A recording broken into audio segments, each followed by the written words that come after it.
Hi there, and welcome to the place with Dr. Michael Jones and Rhonda Jones, his lucky wife.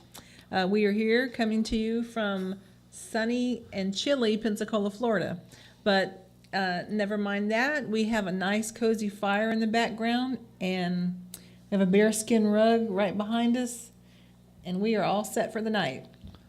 I like the fake fire. I do too. Yeah, that's typical Right. of Pensacola. Right, we can't have a real one. No, we need to send Joey out in the woods to chop wood, I guess. That would be fun. That would be fun. Now, we're going to answer some questions tonight. We want to talk about your thoughts mainly on Christmas. And I think that our viewers, our audience, our friends, those people who really want to move forward, we need to talk about what Christmas is and what it isn't. And the place is a lot larger than our show. Absolutely. The place is actually where everyone is coming together trying to make sense of what is honest. That is in many categories. And I simply at first chose intellectual honesty. Wow, that covers almost everything it seems. But I think that we have to become a little bit more specific, like spiritual honesty, scriptural honesty, and emotional honesty would be something to talk about. That would be quite interesting. Absolutely. In fact, we have a producer back there in the back waving his arms, and so that means that that we do have various privileges. In fact, I was just told that Bob Greaves is on our show tonight, waiting in the backgrounds. He's not in the green room, but he's in the Bob room. And let's bring him on. I'd like to talk with him. We would love to talk with you tonight for a few minutes. Bob, how are you doing? I'm doing wonderful. I'm really enjoying this season, and I'm just greatly relaxed tonight. And so I'm doing well. I'm enjoying the break between semesters, and looking forward to just a great Christmas with the family. I really like how you juxtapose a Christmas tree with guitars. What's the purpose of that? Oh, well, we've got various decorations we've gathered over the years, and I suppose that we didn't know exactly where we'd want to put this one tree over here. So we said, let's put it in my office, and Yeah. it is. And I got my Angry Bird decorations on it and some of my SpongeBob stuff. And so that's in my office. And of course, there's always these guitars here that I don't have a place to put up. So, yeah. And this is actually my studio. Can I give you a quick little, just like a 5-second tour? That would be wonderful. Yeah. Let me just pick this camera up. You see, I'm actually hiding behind a whole bunch of stuff here because there's the door that leads out, but I've got all these bright lights and computers and all kinds of audio gear and everything else hooked up, and a keyboard underneath the green screen or the green tent, and then all these guitars over there. And yeah, my wife says crap up there, but anyhow, so I then have the camera that's sitting here, and it puts me right in that position where it looks like, hey, we're in a real studio production here.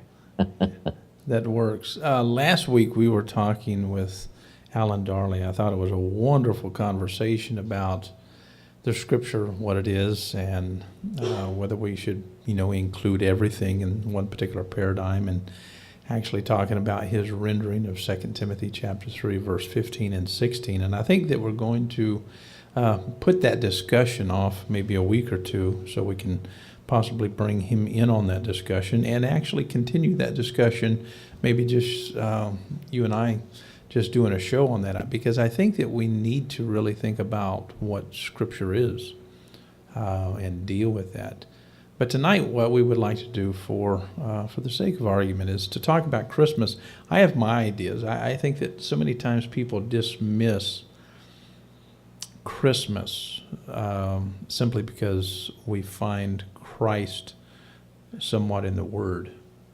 And to me, I think that's poor because it's impossible for us to look at all of the data that we have in times past, all of these ancient manuscripts, and deny that there was someone called Christ. Whether it is a fictitious Christ or not, that's not really the point, but you have so many writings concerning Christ, and he certainly stood for something wonderful.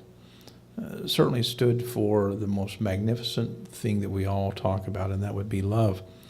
And so, this time of the year, it's not so much about celebrating his birthday to us, because, there's no way that we know or anyone else actually knows the birthday of quote-unquote Jesus Christ, or even the year that he was born. That keeps changing, and there are various reasons why. But what are your thoughts on these people who want to do away with the idea of Christmas? I was going to Bob Jones University when someone gave me a copy of the book, The Two Babylons. Did you ever hear of that book? No. Anyway, it was a book written by some obscure preacher who was trying to equate the Roman Catholic Church with the Babylon and harlot of Revelation. And this book went into all kinds of descriptive stuff. And part of that book was a real condemnation about the history of Christmas.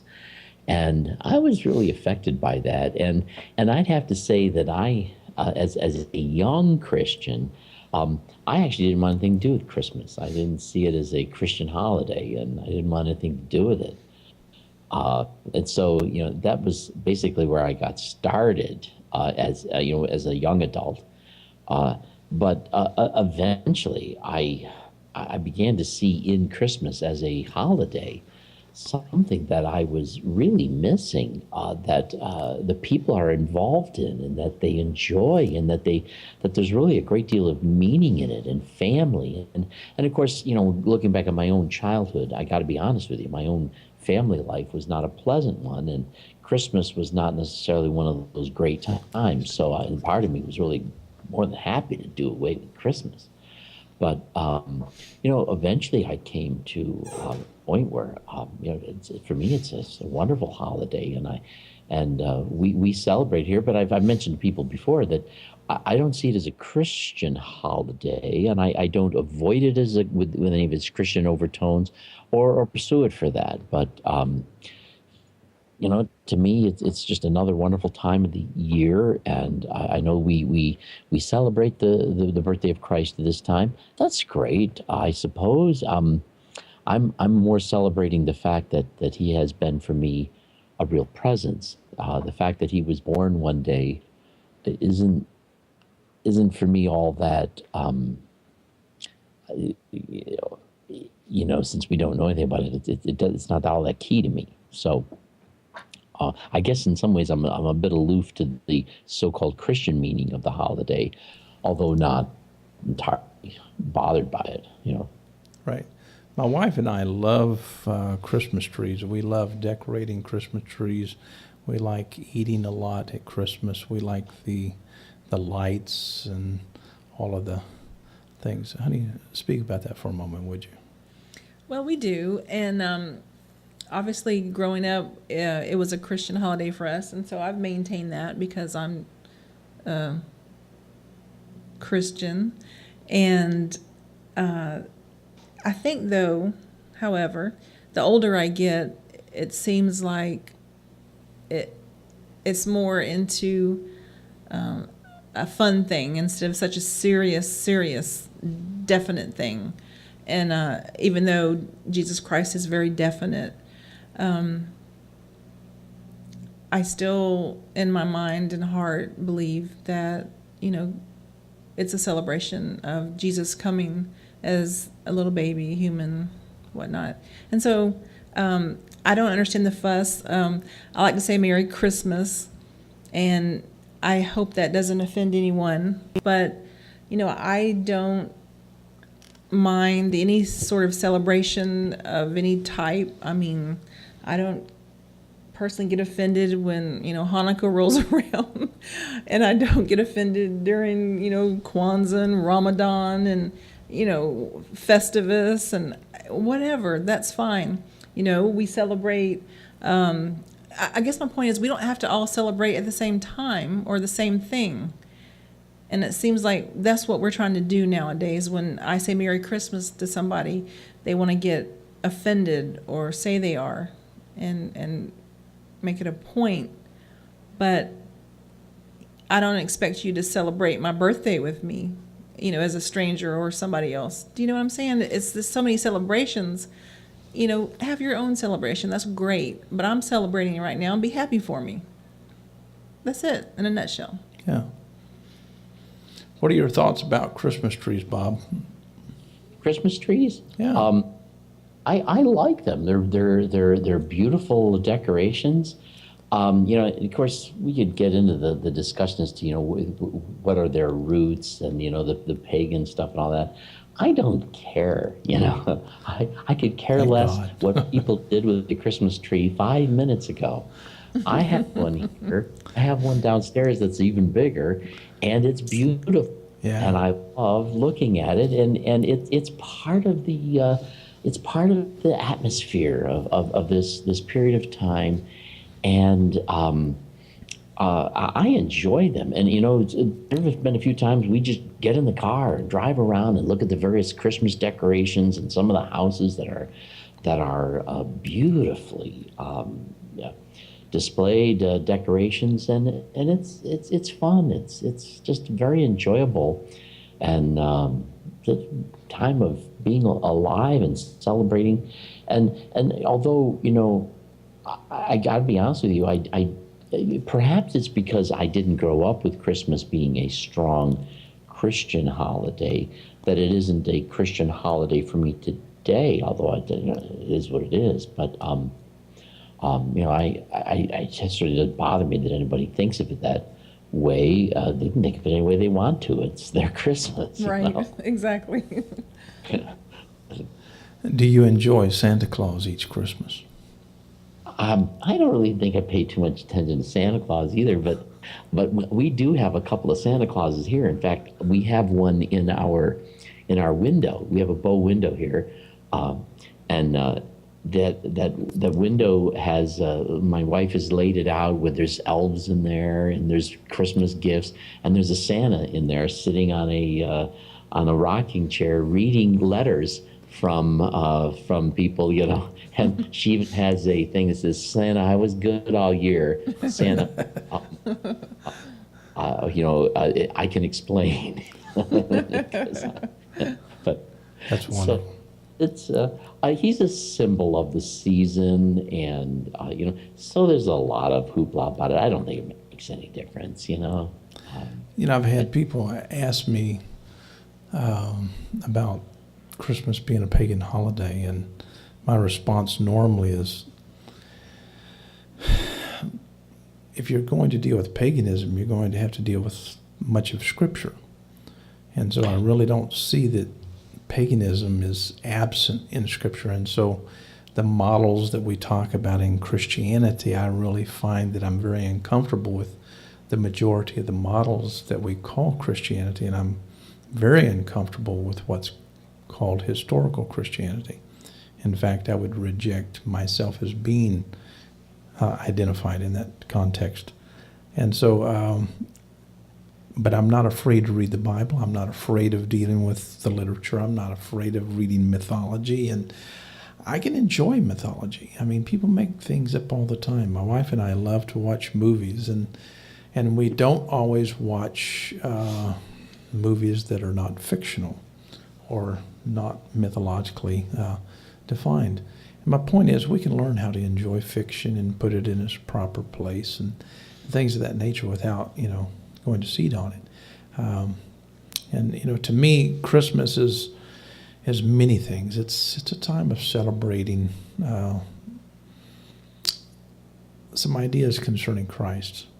To me. Every year at Christmas, one of the first things we have to do is, of course, we get all the decorations up the day after Thanksgiving, if it's possible. Yeah. And we do that.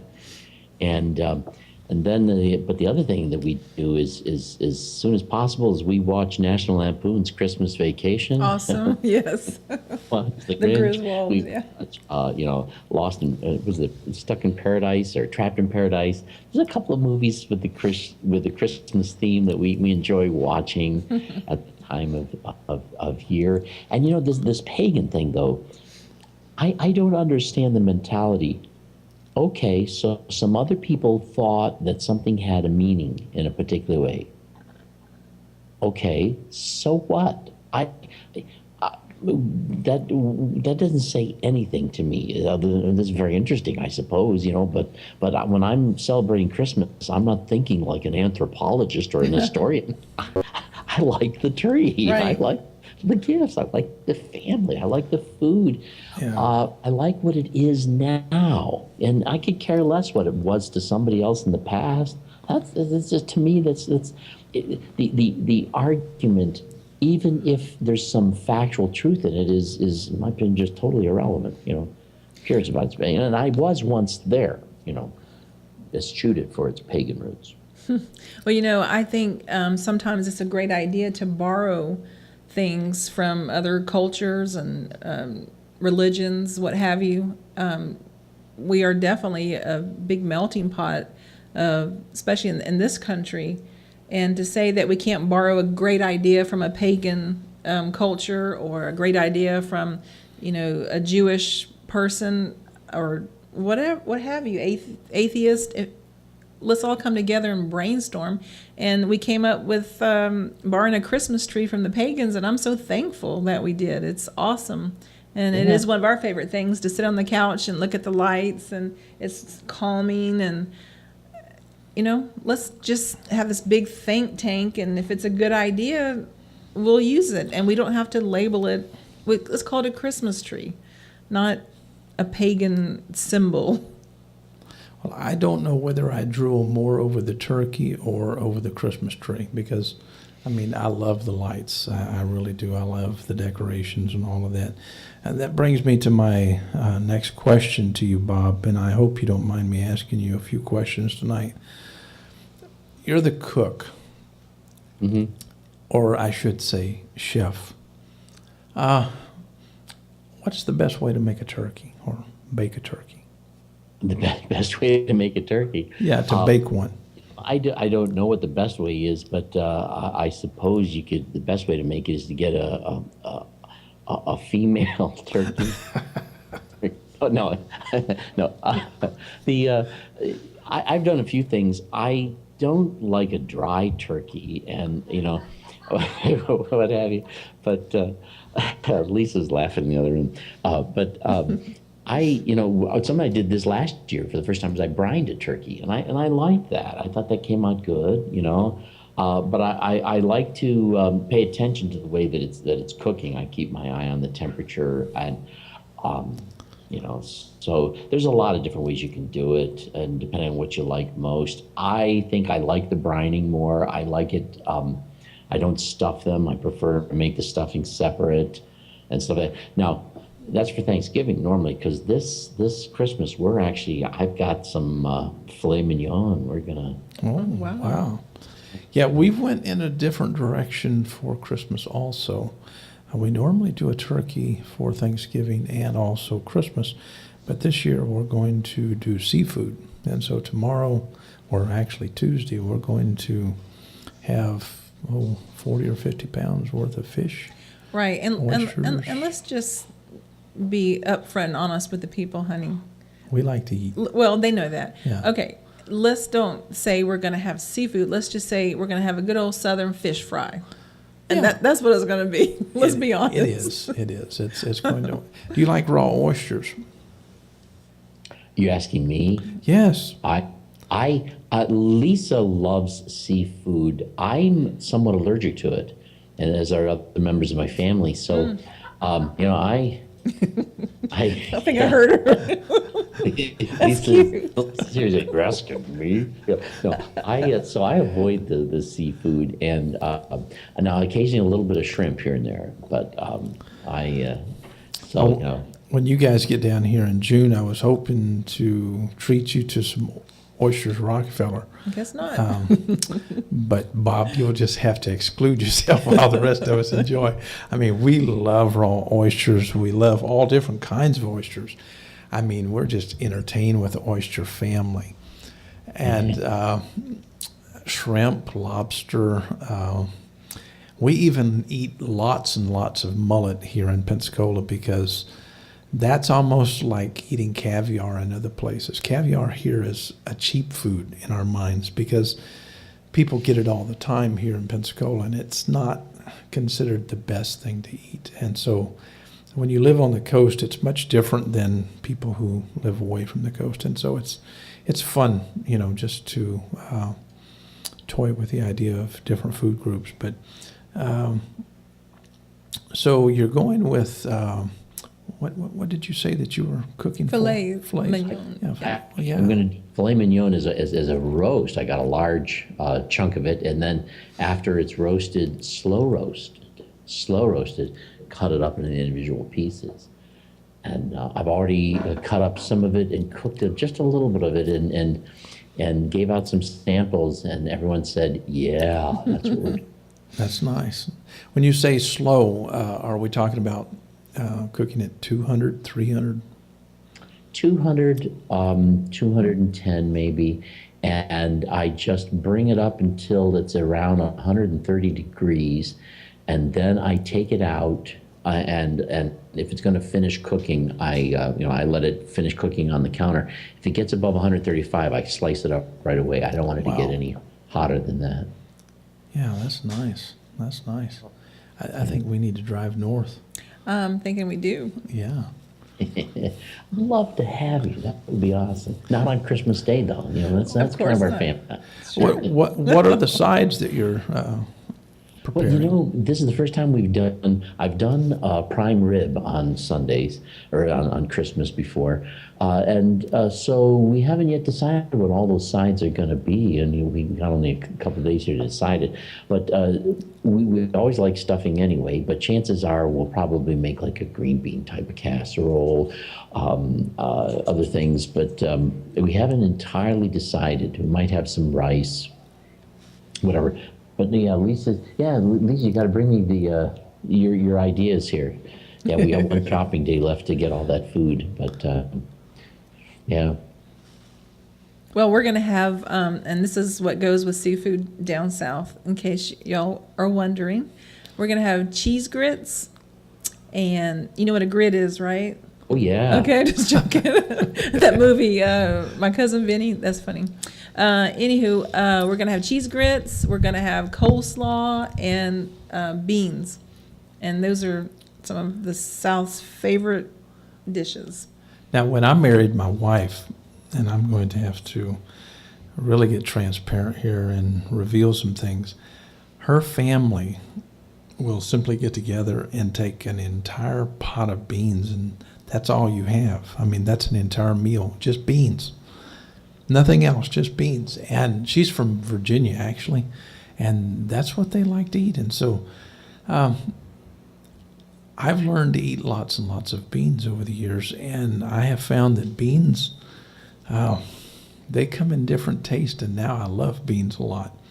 I didn't eat beans as much years ago as I do now, but I'm finding them to be awesome. Yeah, Lisa likes them a lot. The garbanzo, the kidney, the various different beans. I'm not as big a fan, but you know, I do like some of them. Like making a good chili, you know, things like that. But she's more into the beans, and I like the hummus when you make that from the beans. Mm-hmm. Yeah. Stuff. What is your favorite dish to cook? The favorite dish to cook? I love cooking something that has Oriental flavors to it. Flash fry some small chicken, some some beef. I like the beef more than Lisa does, but I like the Oriental flavors. Getting the soy sauce in there and the sesame oils, and we eat Oriental often. Sometimes once, twice a week, but that's my favorite to cook. And throw them together. Throw in the broccoli, the other things like that. That's my favorite. Other than that, I love a good prime rib, but I tell you, you just can't eat too. You got to be careful, otherwise you're. So we only have it on rare occasions, but when we do have it, we have it rare. Oh, that's wonderful. Well, I do appreciate you sharing with us your taste. We love to get involved in different kinds of food groups. In fact, we love Greek food a lot. We love Mexican food. We've really gotten into eating lots and lots of Southwestern styled cooked Mexican food. And chicken pozole as soup has become one of our favorites. And the hominy texture in it it's almost like a bisque. It's wonderful. Really is. It's really good. Dr. Jones makes a marvelous chicken tortilla soup, and it is wonderful. It's creamy, and I don't know how to describe it, but he takes so long to cook something. He just sort of really drives me nuts because I like to do it and get it done, I guess, more industrial. But when he does something, it's more like a labor of love, I guess. All these years of me cooking, it's get it in, get it done, and whatever. But he prepares the chicken with, a wine sauce with cream and butter and garlic, and that's just getting the chicken ready for the soup. And then he makes the stock. I mean, it's just marvelous. You're a good cook, honey. Great cook. Thank you. But the problem is the way that I cook, it's not inexpensive just to put together, let's say, a pot of that kind of soup. What is that, about 8 quarts? Yeah, probably about at least 8 to 10 quarts. It would cost around $220 to cook that, something like that. Well, It's not inexpensive to cook some dishes, in other words. right. We don't have it often. Let's put it that way. But I find that the best dishes do cost lots and lots of money to cook, but we do like eating them when we can afford it. And some of them take time, even though they're not expensive. Like if I'm going to make a good, say, General Tso's chicken, that really takes time. I got to make a marinade, and then it's got to sit in the marinade, and then I make a sauce that's going to be slightly different than the marinade, and although it's not really all that expensive, it takes time. It takes days to make a proper General Tso's chicken. Of course, the restaurants that do it, it takes them days as well. They just finally throw it into its final state before you buy it, and which is part of how they do a lot of the stuff there. But it takes days to do it, and it's not really that expensive. And one thing is, we can never have a turkey or roasted chicken without turning it into soup afterward. You got to have that. Agreed. Now, some of our audience is actually sending in text messages. Where's Lisa, Bob's wife? Uh-oh. And they're wondering could she just walk through the room so people could see her? Yeah, Lisa, why don't you come over here and just say hi? Just come say hi to Rhonda. We have we're both upstairs in the house here where we live, and on one extreme end of the house is my studio, and on the other extreme end of the house is Lisa's woman cave, and so she's over there watching stuff. Wow. Good for her. She's gonna. I hear her moving around, so she may be making. Okay. Well, we have a question. It says, should you get into who we spend Christmas Day with? Should you ask Bob? Is there somebody you need to tell us about, Bob? Spend Christmas Day with anybody you want to. I'm not sure what else you might be getting at, but I'll tell you, we've made it a family time. So Lisa will be here, I'll be here, our daughter Leah will be here. We don't usually go out on that day. If we do, it might be to just stop by. Back when my dad was alive, we might stop there, drop off a gift, say hello, and then leave. But we spend most of our time just right here, in the house, enjoying Christmas here. So we got neighbors stopping by this year too. There's Lisa watches two little kids just on a Friday afternoon that live next door. Two sweet little kids, and so they're going to come by and say hi, and we got some gifts for them. Oh. So that'll be just a moment. But other than that, it's pretty much just an us as a family time. But in terms of there's just no shoulds. People should spend Christmas anyway. It makes sense to them to do it, with the people they want to be with. If that's everybody in the extended family, or just your favorite aunt, Well, let me ask you this: as a life coach type question, I guess, and this is definitely for Bob as a life coach, to help people out in various scenarios in their life.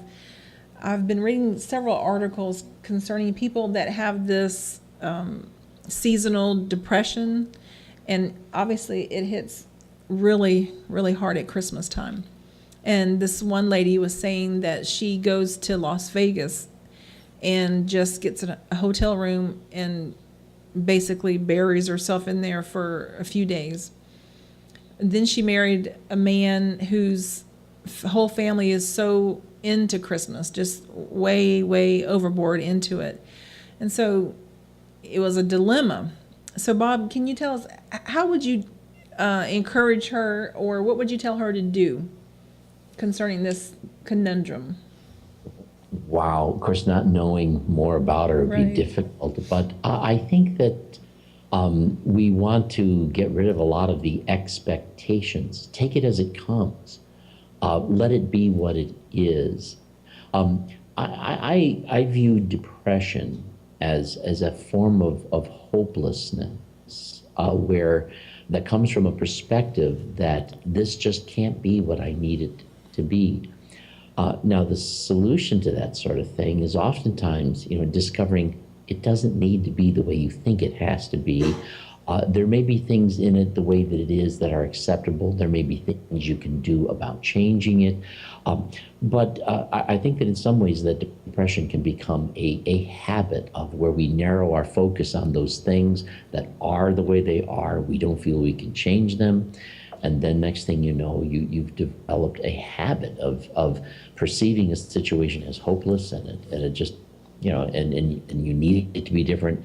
So, but without knowing how a person was specifically doing that, I wouldn't know how to advise them against it. But it does come, though, from not allowing it to just be what it is, and investing in what's awesome about it, Oftentimes people get into debt, that is here at Christmas time, trying to satisfy maybe their children or other people, and we try to encourage people, why not try to give them something that's more you than something that's been manufactured? What are your thoughts on that? I agree. We've always tried to, limit the way that Christmas money would be spent. Haven't always succeeded at exactly the line we wanted to draw with that. But the materialism of it is not the point. Now, some of the things we get are things that they're needed, and this is a good time to give them and get them. And then it's great to give gifts that are going to be just wonderful to see. But I don't advise anybody to go into debt to give gifts. Don't do that. Just that's we're very careful about debt. Just we don't want to have any debt. I mean, we don't have a car payment. We got 2 cars. We just don't want. And I suppose that this even could be part of that depression that some people find, that they did all this stuff for Christmas. And the truth is, giving people just gifts and giving them gifts it spoils them. It turns them into brats or something, you know. And so it's like, oh, we're supposed to turn out this way, and look at how it goes. Well, you know, I don't know, bring some reason into it. I agree, honey. Well, absolutely. I know you said that sometimes we try to satisfy other people, but you know, I know that it is true, but I would say it's probably half and half. I think people get a lot of satisfaction out of giving. And I know that, and I'm probably the world's most selfish person, because that's probably more so for me to give to somebody than I'm really thinking about them receiving it. And so I'll just be honest, you know, it feels good to give somebody something, and that's probably why I do it, because it makes me feel good. Confession is good for the soul, I heard. Well, I give, you know, I give my daughter everything if I didn't know that it would destroy her. But I'm not be honest with you. I used to be much more of a curmudgeon, and I think one of the first gifts I ever really gave to someone was my wife. We weren't even married at the time. It was just after we'd met, and I saw this jewelry box that she really needed, and I thought it was really nice, and it was something she would have never bought for herself. And I said, you know, and I didn't care how much it cost. I really didn't, and I don't remember now, but it hit me back. Oh yeah, that's Lisa's in the background. She says you needed it because you always had to untangle my necklace. Oh yes, I can see it now. The hang, but I remember, you know, I think that was one of the very first gifts that I ever bought, where it's like I really wanted her to have this, you know. She really had to have this, and it was such a joy to be able to get that and give that to her. And so, you know, that was part of the time when I'm coming around to the wonderful time that Christmas can be too. That was what, Lisa, probably 28 years ago or something like that, somewhere around there. My wife gave me something one day, and I'll never forget it. We were out on the beach, and I love to watch my wife run through the sand. That just really is a turn on. And it was a romantic evening. It went into the evening, and we had so much fun. And the next day, when we came back together, she had this bottle, and she went out and she had bottled some of that sand and all of the things that went along with it that night. And I still have that bottle, and it just really captured the moment for me. And I think it's so wonderful to have those kind of gifts. My son, one time, Matthew, he gave me this little key ring, and it's broken right now because I kept it in my pocket for so many years, but I have it beside the bed. But it's those meaningful things that really speak volumes to me. And all of the expensive gifts that I've received over the years, I can't even remember them. But it's those gifts that have something attached to it that's meaningful. And it's not easy to do, you know. No. To those are moments that come about authentically, but how wonderful they are when they do, you know. You know, I think if people would take the time to really think about what they're giving to each other, instead of trying to buy in terms of quantity, lots and lots of gifts for everyone. And I know that every child, our desire is to make sure that every child has plenty of food, plenty of things that would give them advantages in life. And we're going to work hard to get there. But at the same time, they need not just lots of toys. They need something that's connected to real people, So it brings stability into the family. So it brings them hope. We talk about God giving us hope. People give us hope. And I think sometimes we minimize that too much. When I look at my wife, when I look at my kids, we get hope from each other all the time. It's almost like we work off of each other, and it's wonderful. I agree, honey. But I do realize that in my own life, and this is my reality, if I didn't feel this hope that I get from you, it'd be so hard to give it to our children. Yeah. And so that's why it's so important that, you have a great relationship with someone, and whoever it is, no biggie, but whoever, have that great relationship, know it's real, and then you can give great gifts to people, and those that can't be purchased at the mall. I mean, you give me such hope, and I in turn just take it and hopefully just shower it on our children. And I think you do the same. And so it's fantastic, these gifts that we give each other. Well, you're always impressing me. Bob, tell us a little bit about being married. How can people have a relationship that's so close like you and Lisa have? I don't know that we necessarily try to make it a great relationship. We just try to make it a real one, and I feel very fortunate that it's been a very good relationship. We rarely argue. We might fuss over a few things now and again, but I think that for us, and I don't know that we ever really even approached it as okay, let's use this formula, but there's always been a respect for each other. We don't say terrible things to each other in anger. Whenever we've had problems, and their issues will come up, and of course, being two different people, we're going to see things differently.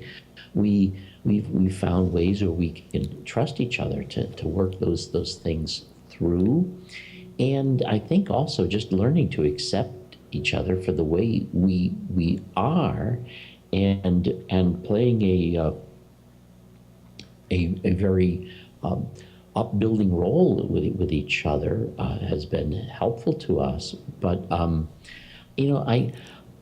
in some ways, I think that you're trying to find out what love and respect is and put that into practice has helped us. But I don't think we ever really looked at our marriage and said, what can we do to make our marriage a wonderful marriage?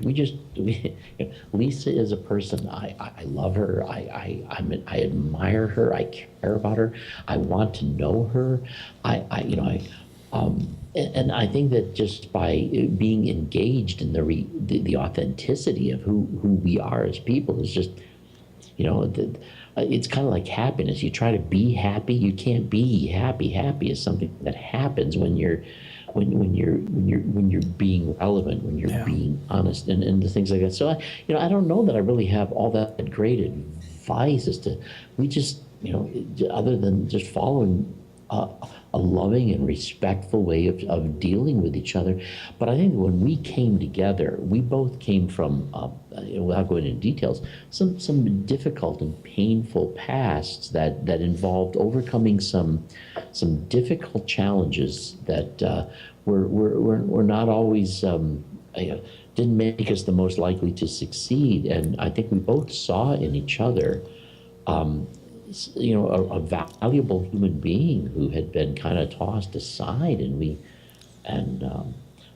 Lisa's always been just a high quality person, in my opinion. So in some ways, I don't know what else to say other than we've tried to really just be loving and respectful. Yeah, that's wonderful. Let's talk about something that we're all involved in here, and that would be the place. I keep saying that it's a place for intellectual, spiritual, and scriptural honesty. What does that mean to you? Well, every time I try to say it, I always misquote it because I don't have that down. But I love it. To me, for a long time, the thing that has most radically altered my theology has been the call to honesty. The thing that has altered my personal development has been the call to honesty. The thing that has improved my relationship with, say, Lisa, what we were just talking about, is the call to honesty. To me, honesty also means being able to accept the fact that life, is easy or as difficult as it may be, is only doable when you're dealing with it for what it really is, not what you want it to be, not what you wish it could be, but what it is, and invest in where we can take what is to where it's going. Now, when it comes to spiritual development, it's a very intimate part of us. Those of us particularly who perhaps are more spiritually sensitive, if you can't be honest about this, it's a game you're playing of escape into some sort of otherness and some other realm that just doesn't thereby require you to live on planet Earth. And to be honest with you, I see myself as a spiritual person, but none of my spirituality involves escaping planet Earth at all. And being honest about the intellectual honesty is refreshing, because I'll tell you something. I'm a college professor, and I have no arguments with the people at the college where I teach, and it's a secular college. I'm impressed with the amazing scholar that exists there, and I find that by being honest about that which is intellectual helps put me into a context where I know where I'm working from, particularly as a person who has spiritual interests. And then the scriptural honesty, well,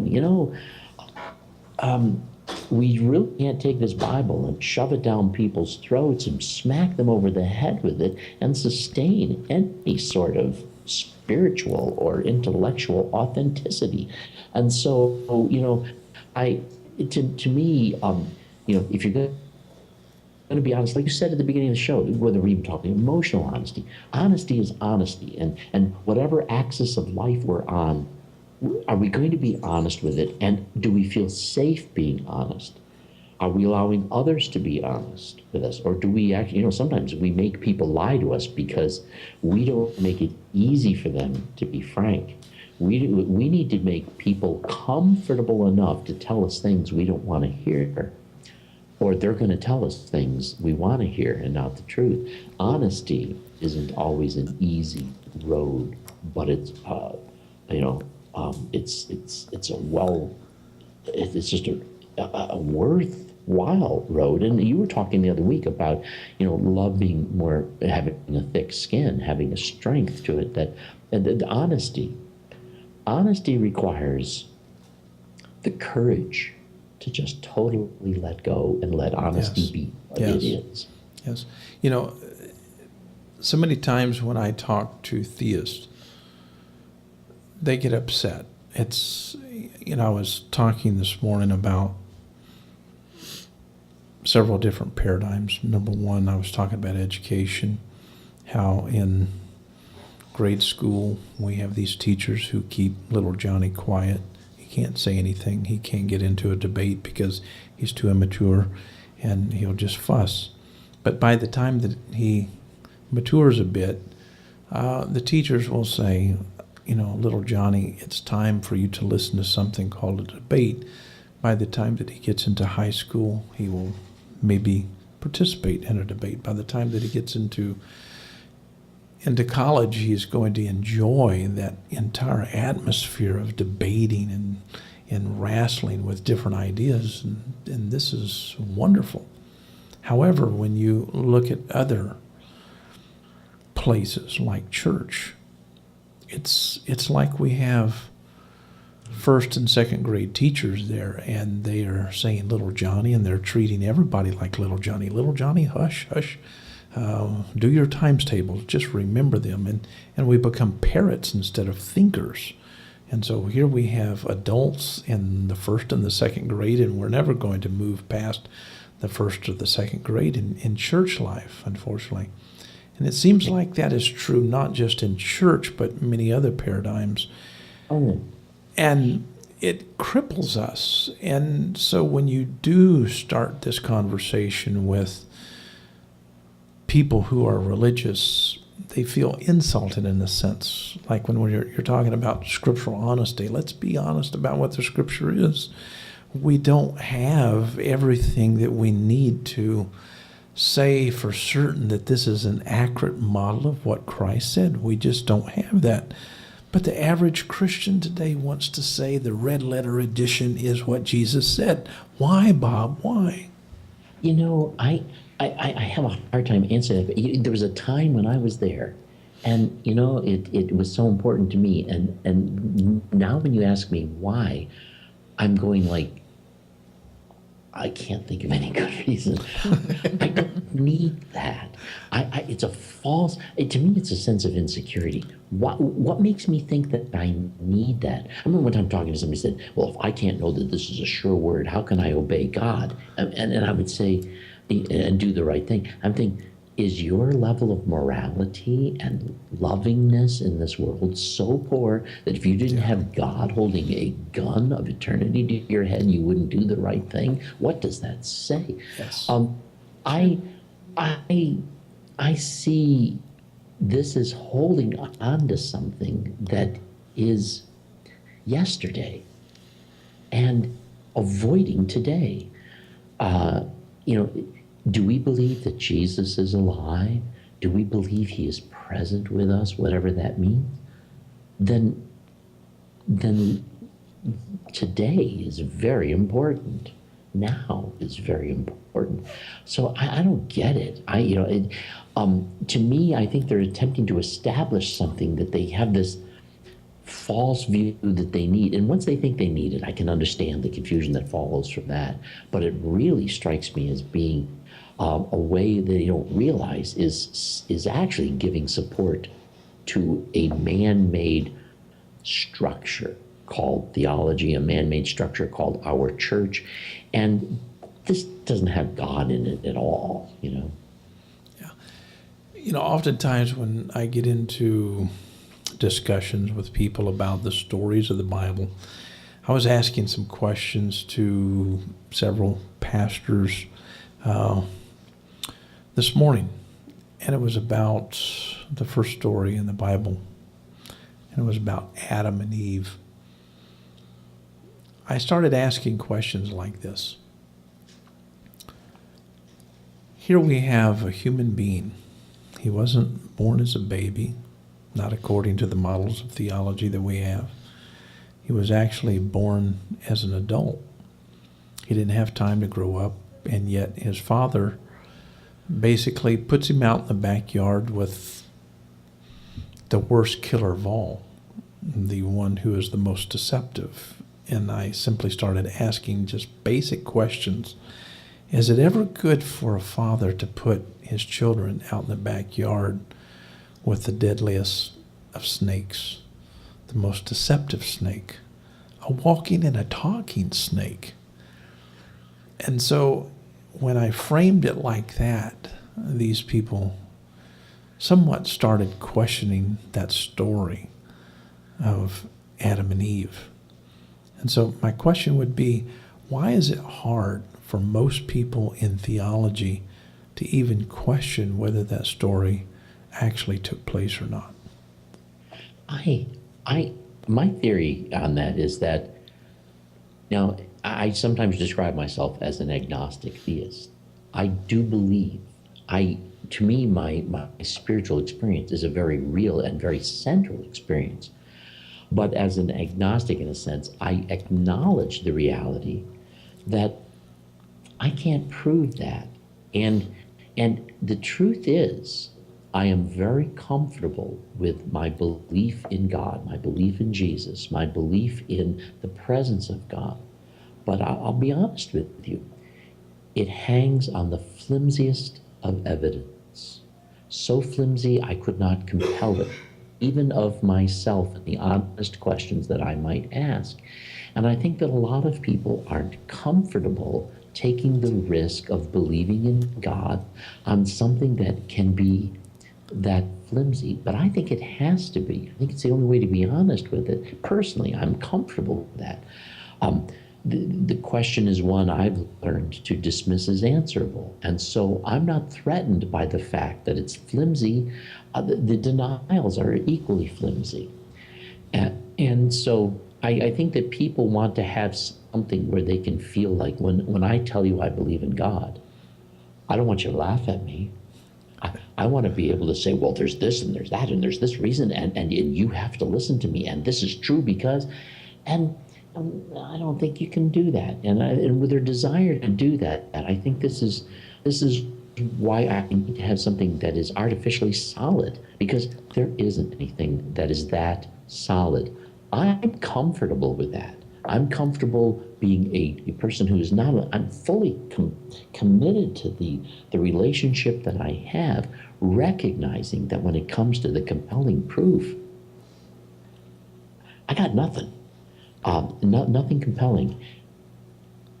And, so I think that people are uncomfortable with the fact that it's that weak. Why do you think, and I remember I had made several posts on Facebook concerning Elisha. That is when 42 children supposedly, called him baldy and he cursed the children, and then God sent 2 she-bears to maul the 42 children to death. I simply question the morality of that. And the majority of the people tried to defend God and tried to say that that was a good thing that God did. What causes people to want to find some kind of apologetic and defend God for doing things like that, mauling 42 children to death, that is, with 2 she-bears? Well, personally, I don't really have a problem with that.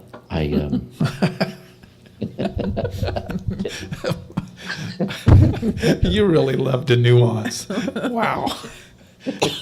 That was awesome. Oh. I think we're going to have to take a break here in a minute. My sides are hurting. That was good. I think that it really is. It's all part and parcel of that need to have something sure. And as uncomfortable as that story is, people really want to believe that God isn't a bully for having absolutely every right to do whatever it is he thinks is the thing that needs to be done right now, and we just better learn to live with it. That it's such a, when you've been taken captive by something that is a real bully and a real tyrant, the only way to survive in that relationship is to find ways of making sense about why this is really good and why I really need this, and particularly if it's somebody as benevolent and as wonderful as God. It's that you head down that slippery slope, and it is amazing where you end up before you realize, what am I thinking? You're exactly right. I think one of the saddest conversations we had here on one of our shows here at the place was with a Reformed, I don't know what denomination he claims to be, but it's Catholic. It's an old Catholic. Yeah, it's like an old Catholic sect or something, I would say. But it was a father was with us, father was with us on the show. And my husband was going through this, like King Saul,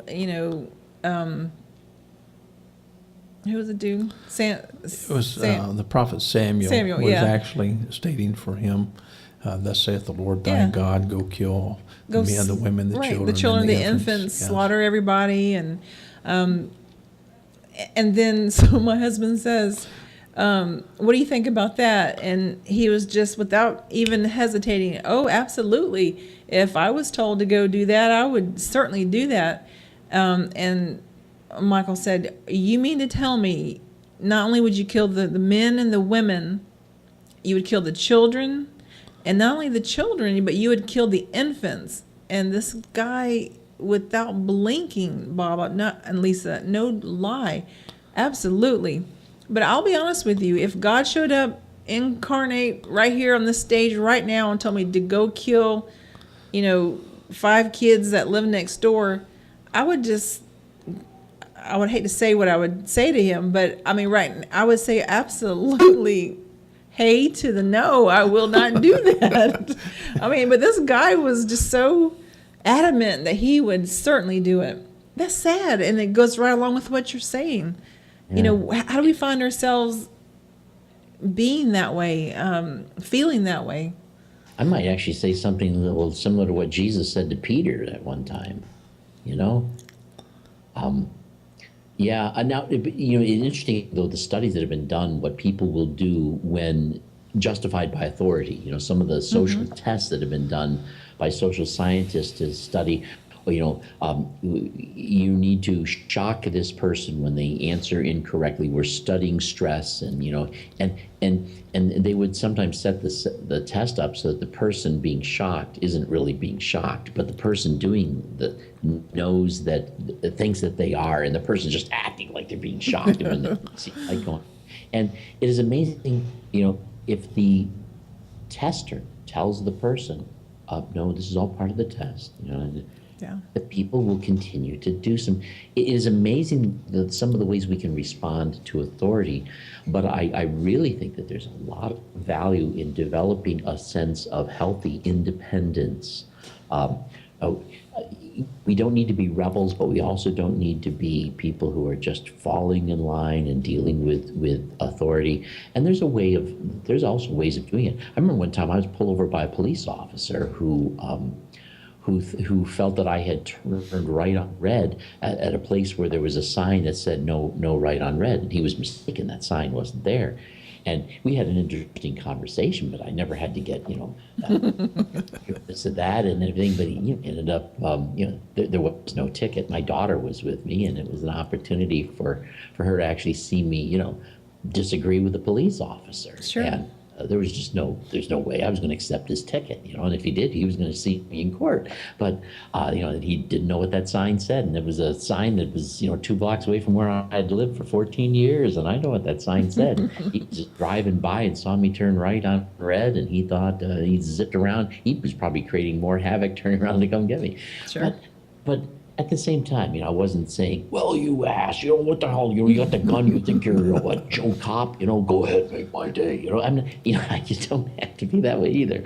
So, but learning how to be, independent in thought is probably not easy to do, but, the one thing I think is true of Lisa and I, that, we have, part of it, I think, the reason we get along so well is we do have a radical sense of independence. We don't tell each other how to live, It seems like you guys have a lot of fun together. It seems like you guys know how to joke. How is that important in a relationship?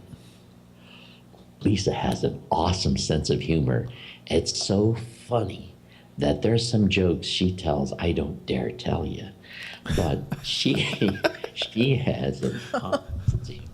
Let me tell you, the first time I realized how awesome her sense of humor was, we were sitting in the back of the church one day, and the pastor is talking about all of the difficult sacrifices the Apostle Paul has made for the sake of the love of God and the gospel of Christ, and how he suffered beatings and suffered prison and all of the sacrifices this man made.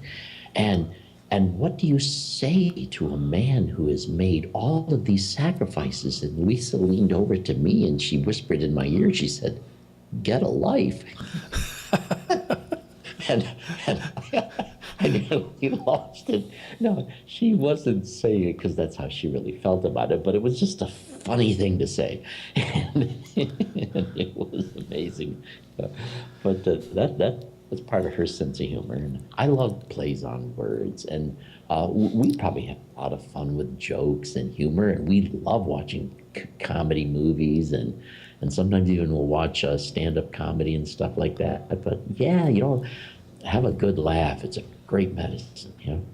How much has Lisa affected how you look at theology these days? More than she knows. Lisa is a very, very honest person. She doesn't buy things that don't make sense to her, and nothing will make her buy it. And in many ways, her stability in that way has often taken me and made me think, well, I'm trying to share with her something that makes sense to me, and it's not making sense to her, and realizing that it's not for lack of intelligence. So it forced me to go back and think of things, that are differently, and many times I would have to rework what I was thinking. And so, there are many ways, and Lisa being a person who really, ever since I've known her, she doesn't buy stuff that just doesn't make sense to her, and she won't buy into it.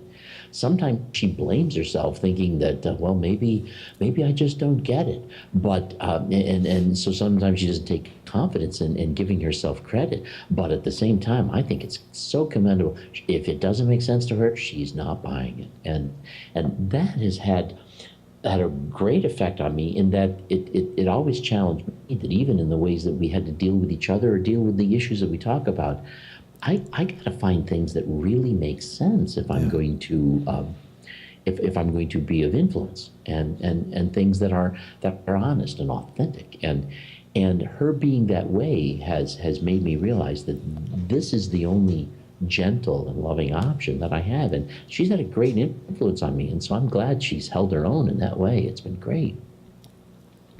Wow, she sounds like a great asset to your thinking, and I think most women are, and we have to play off of each other, and we really love to tell women, especially that, you know what, you are so much a part of everything going on, especially those that are helping their husbands doing the same thing in life, with the same goals, and we would hope everybody would have that, but some don't.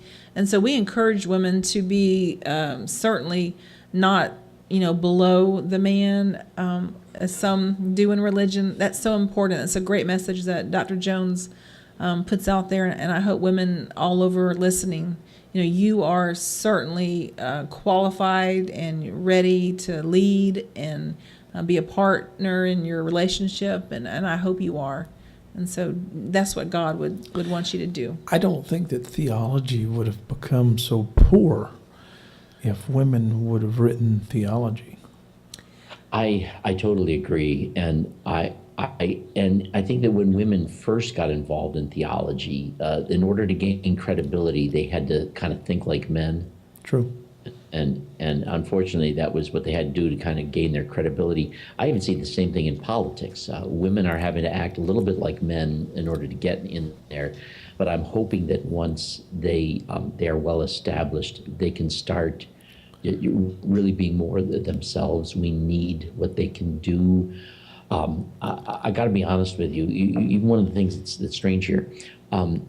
I'm not a conscientious objector in terms of being a person who's against all forms of violence. If somebody were attacking my wife or my daughter, I could resort to some form of physical force to protect them. But I would never, but at the same time, I'm not a believer that this physical violence is somehow the acceptable answer. It's sometimes a regrettable step, but we have in the politics we have the sense where it is a noble thing for people to serve, but war is not noble. It is a sign of radically great failure. And I think that women, when they finally get to a better place in politics, will help us see that.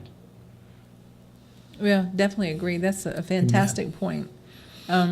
Although I read, and I can't not for the life of me remember the exact quote or even who said it, and I hate to even ramble it off, but I felt a little at home with this quote, but it said that women are the worst barbarians when it comes to, people going against their children and in love.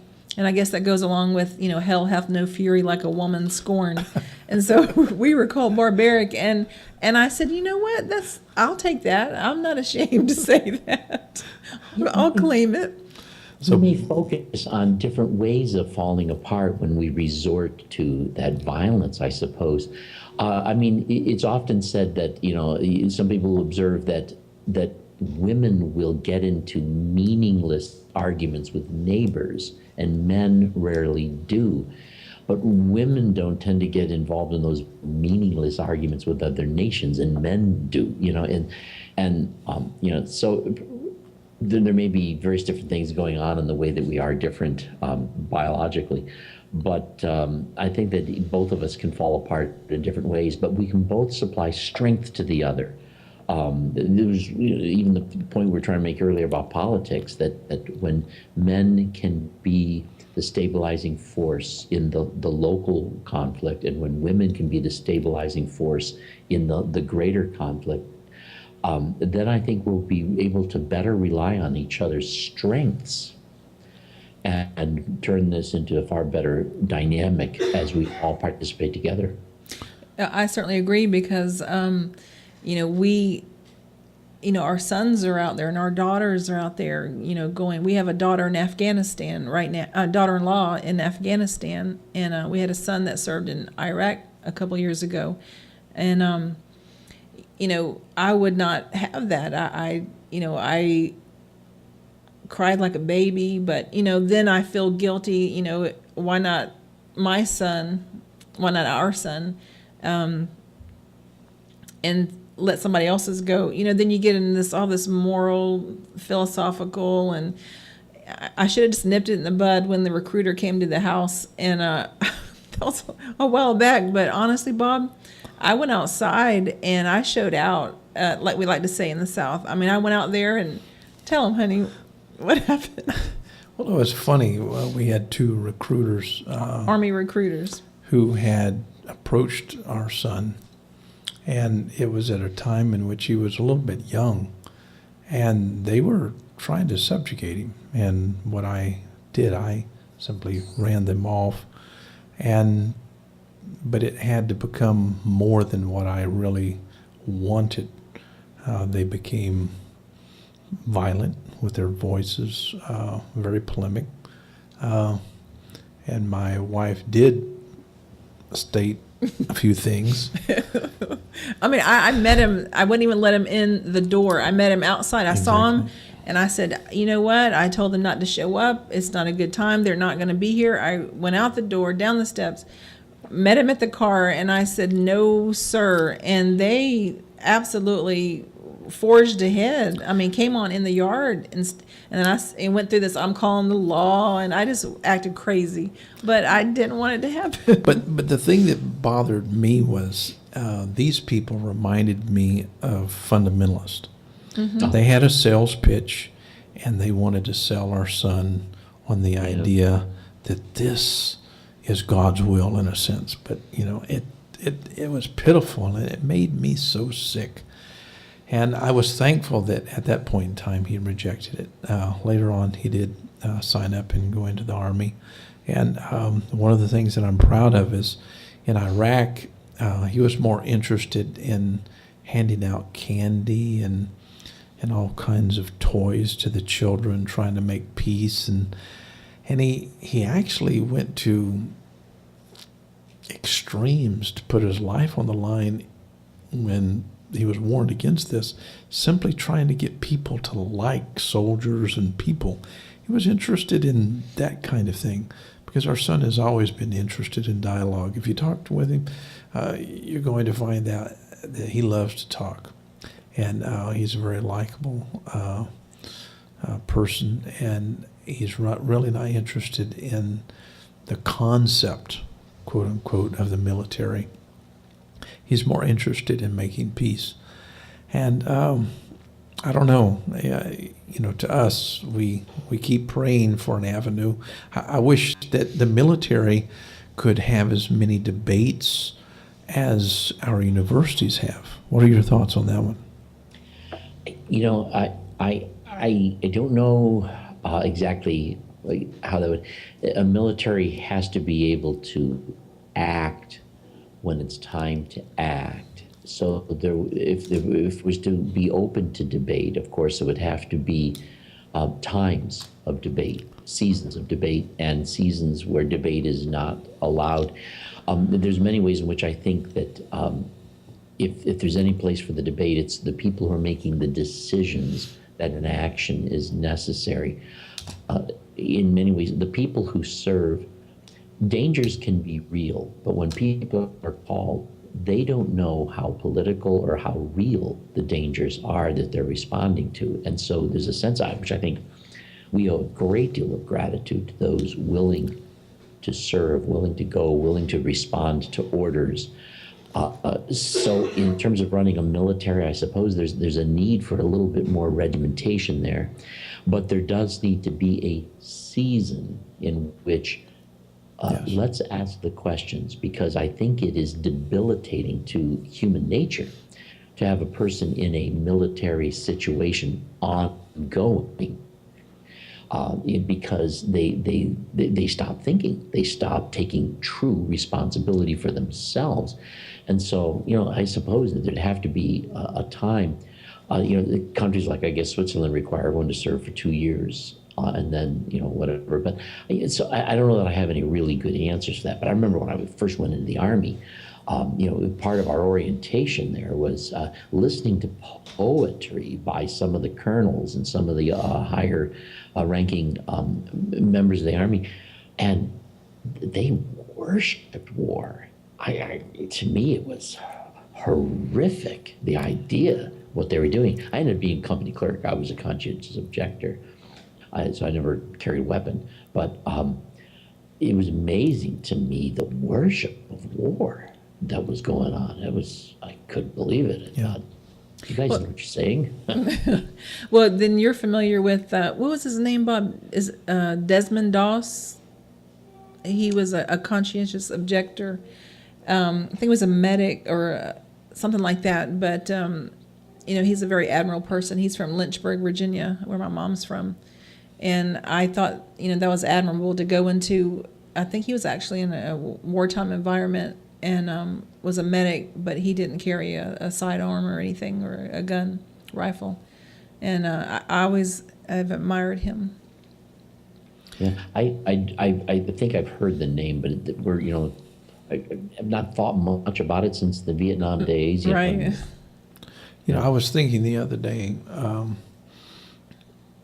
what would be a good thing for those soldiers in Iran, Iraq, and other places like that? One of the things that I love the atmosphere that is a university atmosphere. I love the idea of dialogue. I love the idea of people being able to exchange ideas. And I think that if we can influence more universities all over the world, we have younger generations that are more prone to being a little bit more intellectually honest with each other than, let's say, those who have gotten fixed in a certain kind of belief. And I think if the rhetoric and the exchange of certain kinds of debate would happen in universities in different countries, and if that could influence their military groups, I think we might see a bit of change that is towards peace. What are your thoughts?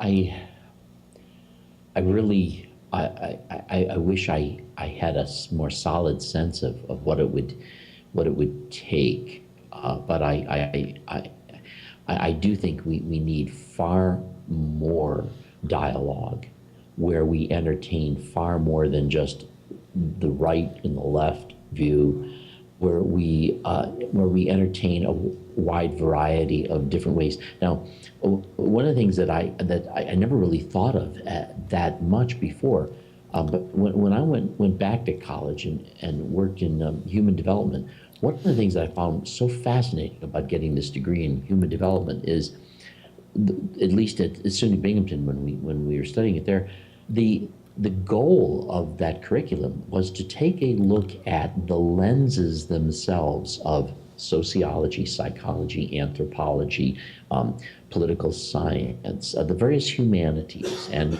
linguistics, and ask ourselves, how does this lens look at human challenges? How does it understand them? And what are the weaknesses and strengths of this particular lens in contributing to the ongoing dialogue of these challenges? And this is part of where I learned to develop that multi-axial concept, that what we need is we need to be honest about the issues of our international affairs from numerous different disciplines in the relevant way that they understand and perceive the challenge of being human. And we don't do that. We turn it into this right and left, us and them, and it's so shallow and so devoid of the depth this kind of situation really calls for. And so, that to me is where the solutions are going to eventually come. I find throughout the Old Testament, they had one particular philosophy, and it was basically something that thought that God was always on their side. And I think there's something poor about that, always thinking that God is in agreement with your opinion. And I think this led people to get into all kinds of troubles. And when Jesus came, I think that he created this sense of a thinking paradigm. Let's not fight the Romans. Rather, let's sell our property and say, hey, listen, we didn't rightfully take this land. Let's do something different. Let's be willing to lay it down willingly, just like Jesus laid his life down willingly. Let's just walk out of here and find better methods and practices and move forward. And I think that if people would start thinking like that and encouraging those kinds of thoughts, I think we could move into a much, much, much, much better future. What are your thoughts? I think of, let's see if I can put it this way, Smothers Brothers' national identity of this false philosophy that Father loved us best, Yeah.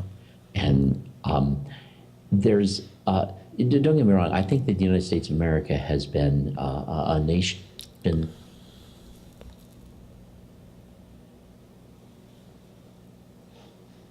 things. But we've also done some terrible things, and let's be honest about the balance. And this isn't, world peace isn't about a contest of which of us have been the most magnificent. That isn't it. That's not where the points are to be made, and we don't have to think of ourselves as the people who always wore the white hat. In order for us to recognize the dignity of being human and the fact that this is a dignity we need to extend to all, and others have not always worn black hats or white hats either. Very good point. There's a passage found in the book of Luke, and I want to read it. Let me pull this up in my Bible that is on my iPad. And I want to read this to you and get your thoughts on this. It's found in chapter 1, verse 17 of Luke. And he will go before him in the spirit and power of Elijah to turn the hearts of the fathers to the children. In the context, it's talking in a sense about leaving the theology of the fathers and paying more attention to the questions that are being asked by children. I guess the point of my question is, do you think that there's a possibility that we might be able to look at our children, listen to our children, and have a chance for a better discussion? Yes. In fact, even in the national incident here that happened recently in Newtown, Connecticut, the totally unacceptable reality to us that these little children, I mean, if you know, I don't know very many malicious 6-year-olds. Most of the 6-year-olds I know are just such sweet, adorable people. It's true. And when you see pictures, say, of 6-year-old Palestinian children slaughtered, when you see pictures of Israeli children slaughtered, of Afghanistani children slaughtered, when you see all the children in the world who have as collateral damage in these conflicts, there has to be a point in time when you say, we people who find this war stuff acceptable, we're insane. It's true. And I think that these, oddly enough, sadly enough, these pictures of some of these dead children speak loudly, and we need to hear what they say. When you look at the child, like I was saying earlier, these 6-year-old kids, how many of them do you know that are malicious? In fact, the only ones I could ever know who are malicious are usually those who are living in extremely horrible conditions. That what happened between 6 and 26? What happened? Let's be honest about it. Let's look at that. Let's ask ourselves, where did we go wrong? How did we take this child who just is very precious and very, very, very loving and very open, and turn him into what we call an adult? I don't know. That's a painful, painful, painful topic to talk about right now. But it's probably the most important conversation that we could be having right now. I'm convinced that my wife and I learn from each other all the time. But I find that our children bring up ideas. They bring up questions that we've never thought of. And I think that if we can move forward into the future, I think that we need to continue listening to our children, looking at our children. Jesus came and he said one day, he said, become like this child. He didn't say become like me. He said become like this child. And that says volumes, because this child, he wasn't biased. He didn't have lots of training in Judaism in that particular context. And thank God for that. There's something that we can learn from young people. And I'm talking about people who are going to school.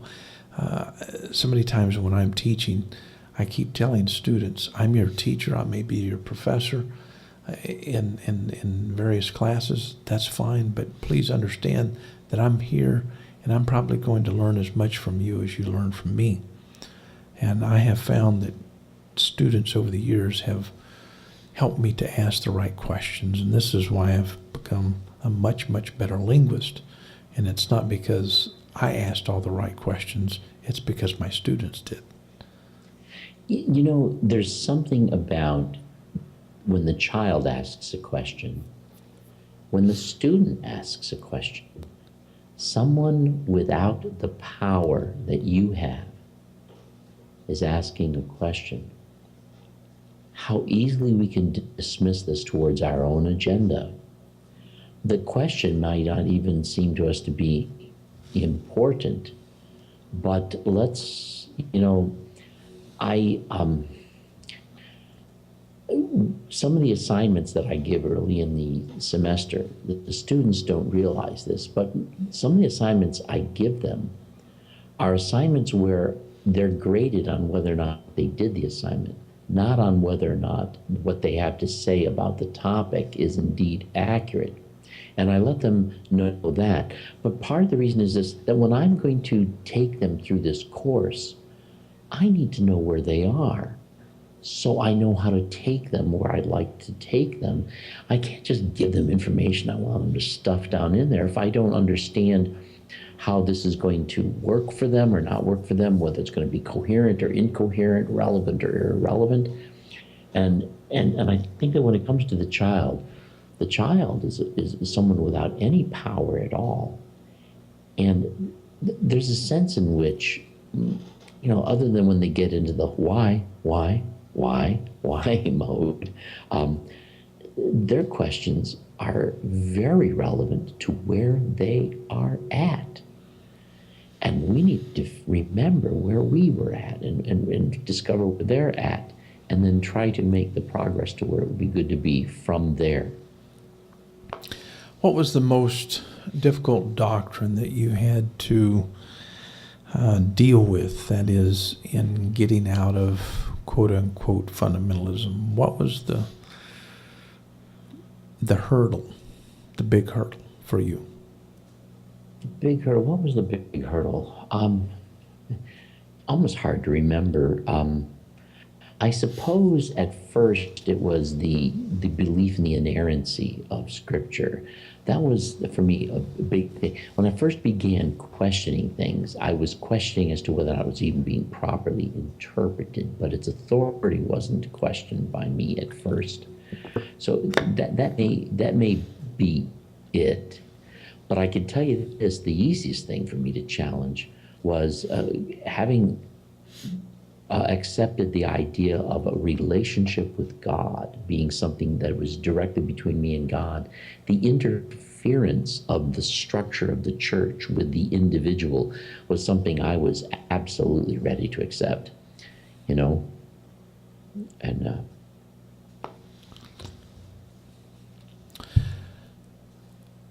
I'm trying to think. Well, I want to go back just for a second and make a comment about asking questions. I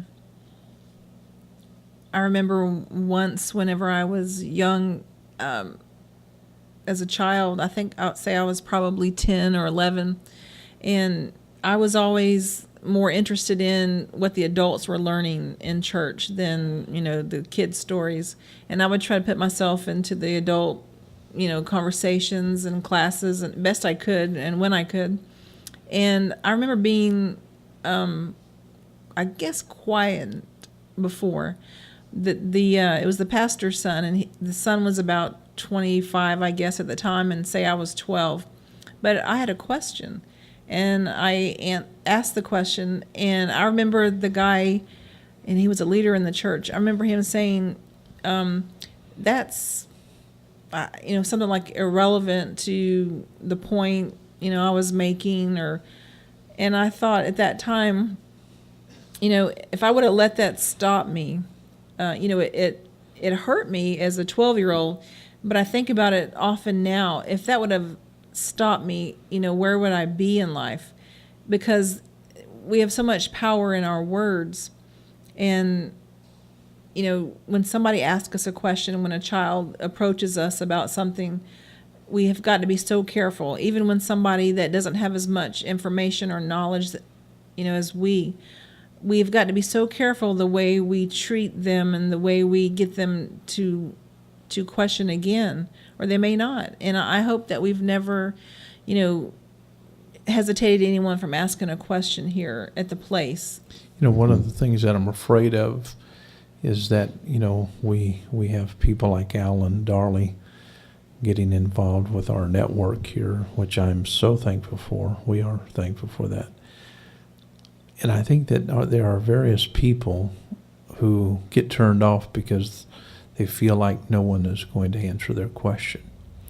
And I'm hoping that our network is growing in a way that will encourage people. Stay around. You're going to get that question addressed. Now, we may not know the answer, but at least we're going to listen. And we're also going to want, to give, for you to give your perspective on it. And I think that sometimes people get stuck and they're looking for some authority figure who says, this is actually what God said, instead of looking at things like, maybe this is just your perspective of what you think God said. Right. And sometimes that's not satisfying enough for people. I think that people are looking for something that's just not there. When I first went to school, I went to Bob Jones University, and they really expect you to just kind of jump right into the paradigm that they're into, and boy, do you have to you have to dress up in your suit, and you have to act like a little preacher. And of course, it's down south. I don't even know if I need a corncob pipe in my jacket or something. It's just a strange environment where you're in this cookie cutter and you're expected to think this way and think that way and say this and say that and have this position and that position. It was just crazy, and of course, it was, I grew up Episcopalian, so when I got into that environment, there's so much about it I didn't know. I had no idea that when I brought my Gretsch guitar down there with me that this was going to be an issue, Wow. Oh, was that the one that you smashed? Yeah. Yeah, I remember that story. Gretsch Corsair guitar, and they had persuaded me that it was just an evil thing, and so I got rid of it, yeah. I mean, I destroyed it, yeah. Did you ever go to any of the book burnings? Tell the truth. No. What about album burnings? Or 8-track? No, I'm just joking. I attended book burnings, and I feel bad about it, but I went to one, and they were burning all of these books that were evil, and it was basically a bonfire. And people stayed out there all night long because books are very difficult to burn because you have to turn the pages, keep turning the pages in a sense, keep stirring the fire to, get them to burn. But people were out there just screaming and hollering. That's and embarrassing. rebuking I don't think I would have demons told and all that. of that. I know it's embarrassing you that I did that. I'm but I did embarrassed it. now that you did. I know the story, but I'm it leaving. was sad. Oh, I can't imagine. But I know I never went to any of those things. Although I heard about them, but there was a time when I felt guilty enough that I did get rid of a lot of my secular records, and I can't tell you how many times I had to buy the Beatles. But that was I guess there'd been if I had gone to that, it'd been good to be having that cigar that who is that Baptist preacher from England used to always smoke.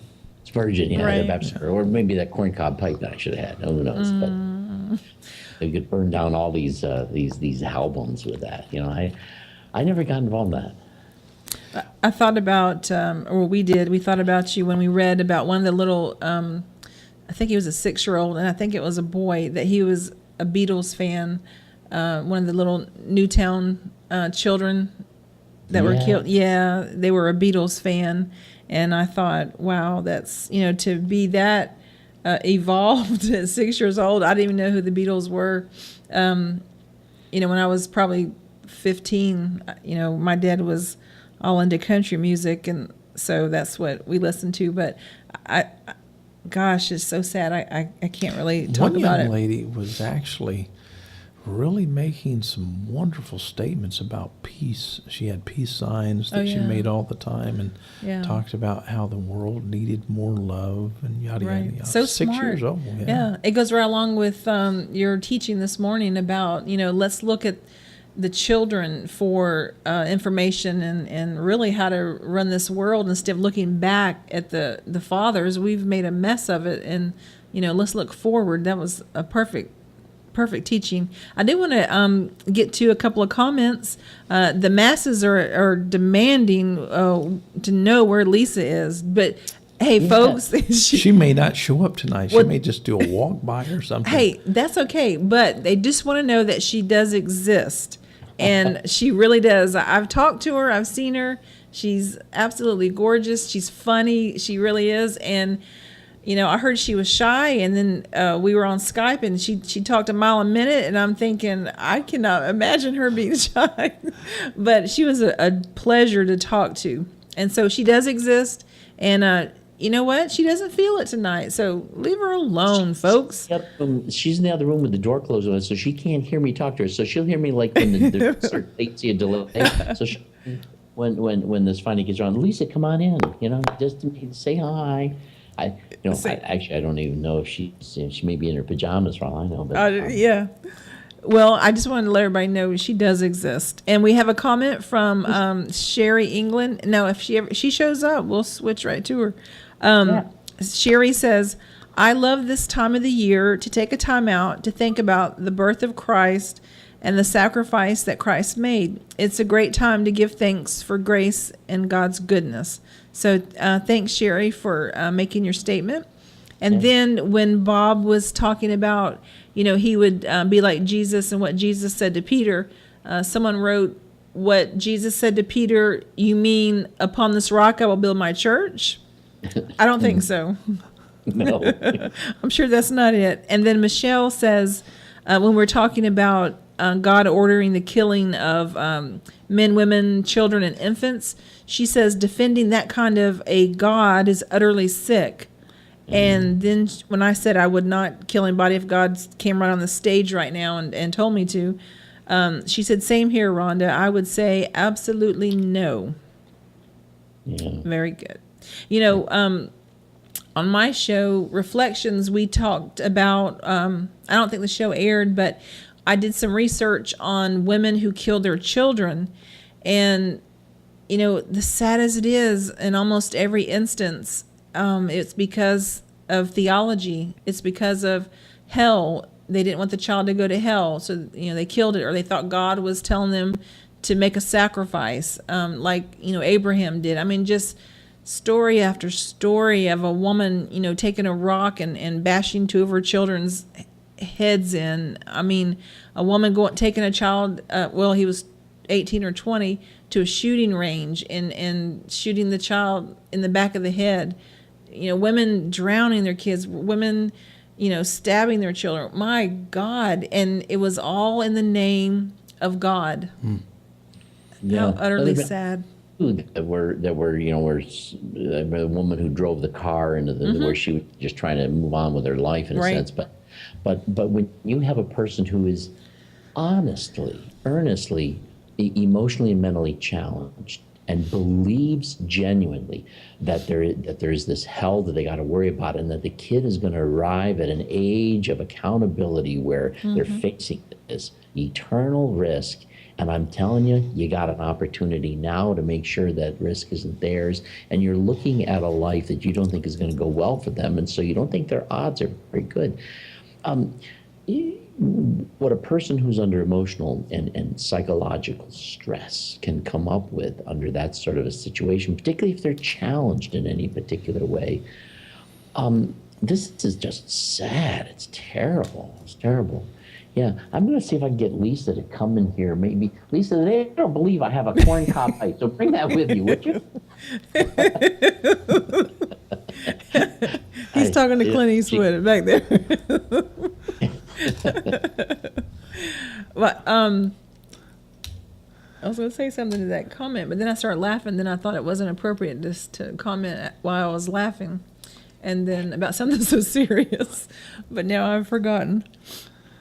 I tell you what, a while ago when I was talking about Elisha and the 42 bears, what you did, I tell you what, that hurt. I mean, sometimes you just laugh until it hurts. I wanted to ask you one other question. We don't have much time, but there are various religious groups on Facebook, and I have a concern, and I need some of your wonderful wisdom here. I think that most groups are so esoteric. I think it's almost as if most groups are being ran by maybe a first or a second grade teacher who doesn't want anyone talking too much in the classroom. I don't think that most groups are allowing enough discussion, enough room for the kind of discussion that needs to go on. What are people afraid of here? Well, I think in some ways we all have struggled with life, and we have made certain progress. And I think that we get the impression sometimes that, oh my God, the kids coming up behind us, they're not going to ever make this progress until they discover the answers we think we have found. And so we think that they need the answers of just our small group, the way we have seen things, and that if they don't get this, oh my God, they're lost, and so it's almost this belief that somehow the particular way we ended up circling the wagons is the way it has to be for everybody, Right. and it's not true, but I think it comes from fear.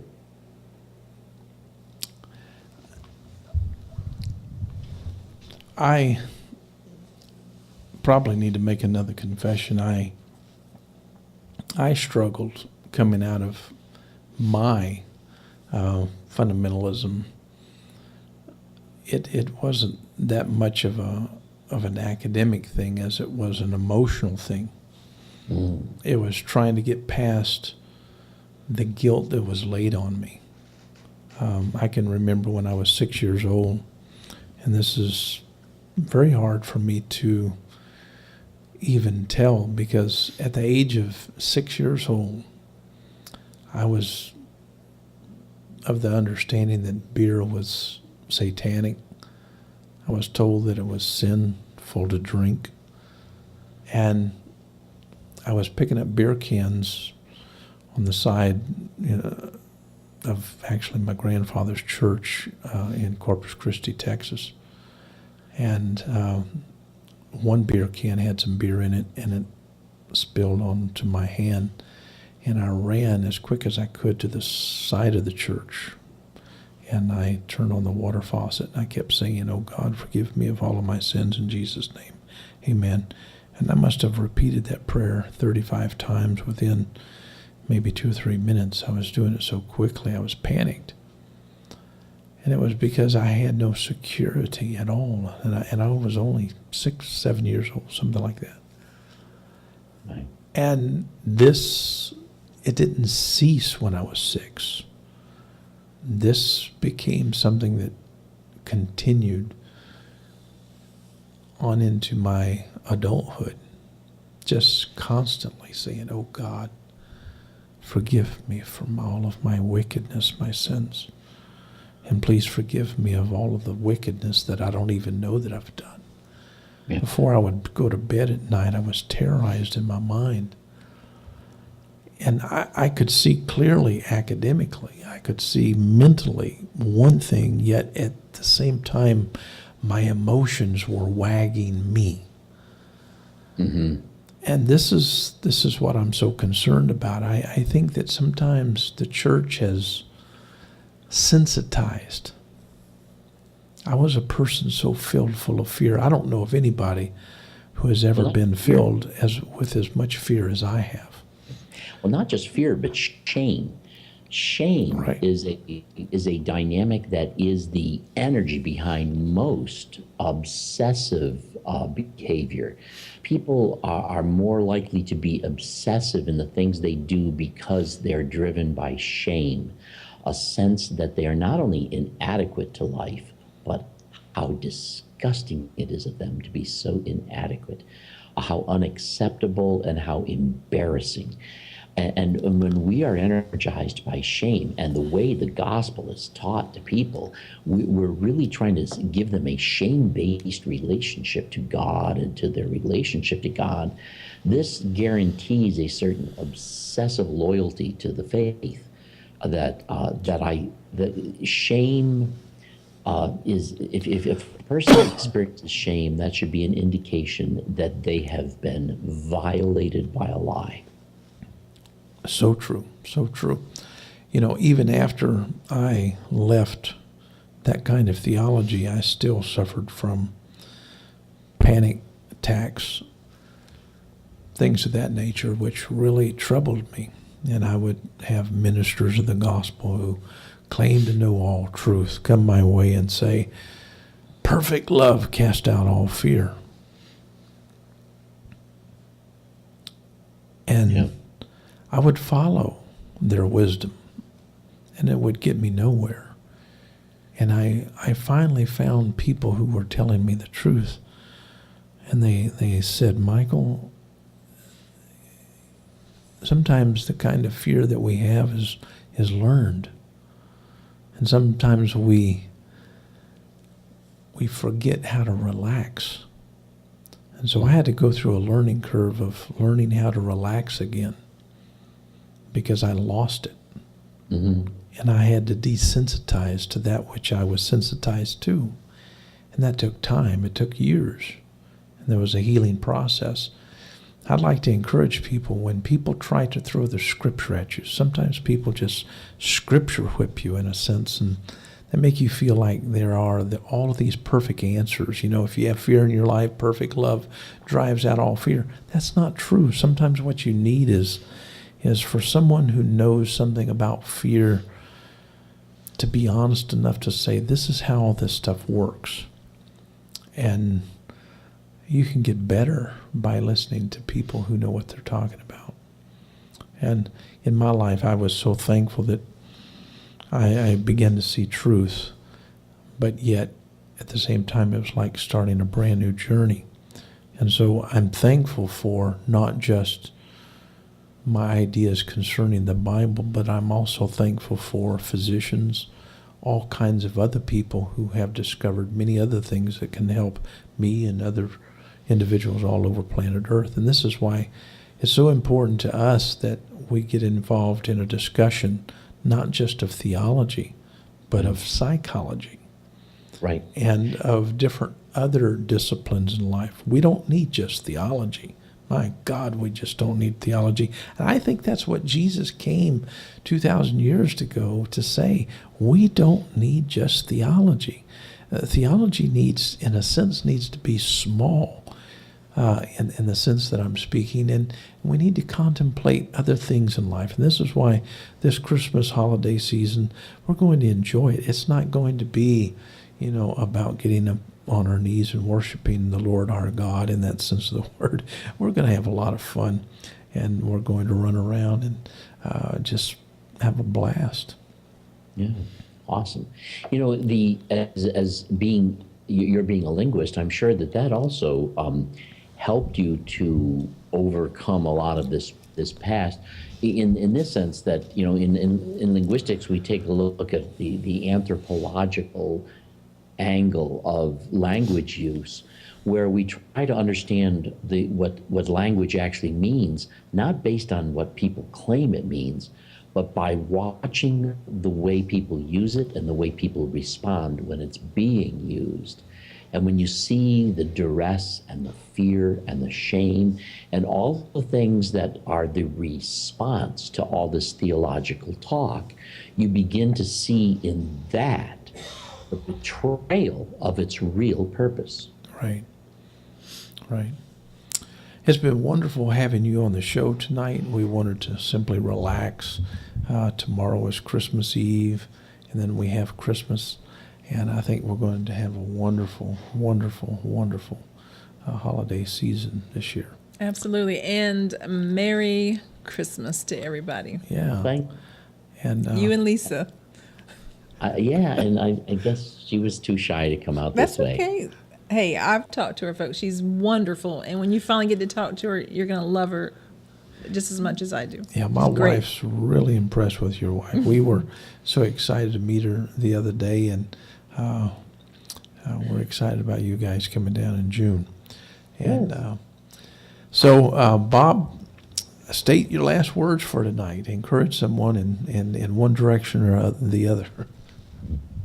Well, hey, Merry Christmas. Take joy in the season in any way you can, and be with people who love you, people who make you feel worthwhile and valuable. And as you're doing that, take some time to find someone who's maybe struggling with feeling valuable, and make them feel valuable. And sometimes if you're not feeling so valuable, think about, what would you want to say to somebody who felt the same way you did? Would you talk to them the way you talk to yourself, or would you say something different? And open yourself to talk to yourself a little different. This can be a tough season, like Rhonda was saying, for some people. Be good to yourself. Be better to yourself. It's the rest of us can't have the best of you if you're not the best you. And so you. And Merry Christmas. Well, it's so wonderful to have Bob Greaves on the show every time. He's always full of all kinds of wisdom, and we need it here at the place. And I think that Joey wants to say a few things before we say goodbye, because it seems like you've gotten into this, son, and so we want to hear your words. Well, Dad, I have the power to say the things that I want to say after the show is closed, which is what I was waiting on. But that's okay. I will jump in right now and just say, I hope everybody had a wonderful, wonderful time this evening on Christmas Eve. And our special guest tonight, Bob Greaves, has accepted perhaps the most challenging secret word challenge yet, and executed it gracefully.